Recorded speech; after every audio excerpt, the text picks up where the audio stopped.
Coffin makers and other players in the funeral industry are lamenting a huge slump in their business in recent weeks, a situation they blame on the coronavirus pandemic.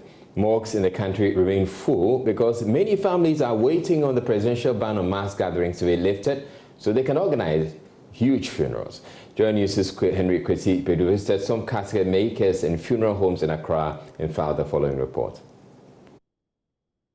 From March, when the government announced the ban on funerals, limited the number of funerals, it has affected our operations. That is Emmanuel Abbey, the manager of the Dakuman-based Abbey Caskets and Funeral Services, lamenting how his business is grinding to a halt.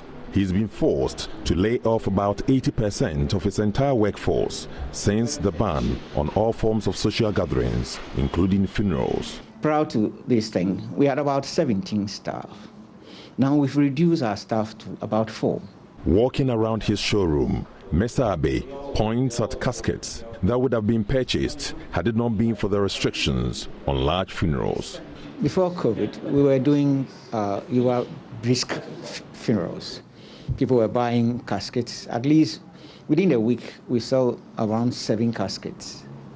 We also do about a minimum of 5 funerals a week. But now, the whole of April, I think, there was no funerals at all. Solomon Ajari operates a casket crafting shop close to the Kolobu Teaching Hospital, as many Ghanaians are unwilling to organize private burials with 25 persons. Solomon's polished caskets remain packed in his shop.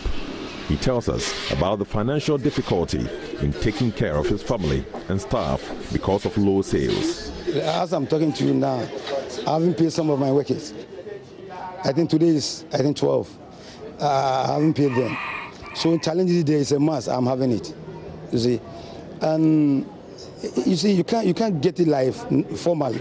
Now things are not like how it is once we are not in a lockdown. We are not in this program.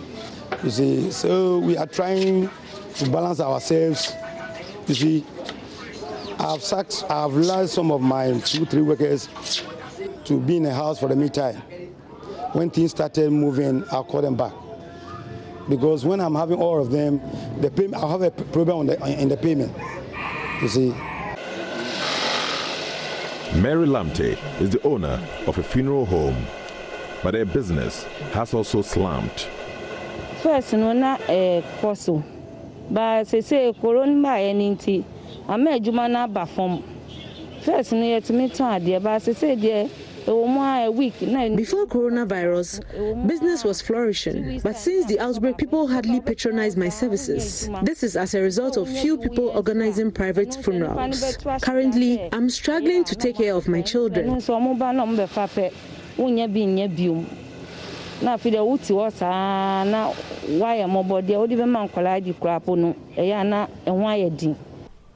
Abbey wants Ghanaians to bury their dead now and later take a decision on organizing elaborate funerals when the ban is lifted. To some extent, it's a blessing in disguise. Why should I say that? Now, prior to this, or hitherto, a lot of people complain about expensive funerals. It is about time Ghanaians take a look at the way they do funerals to cut down the costs.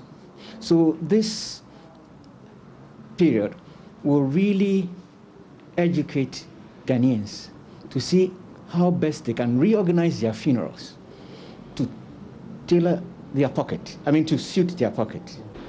If the COVID-19 pandemic persists, many jobs will be affected.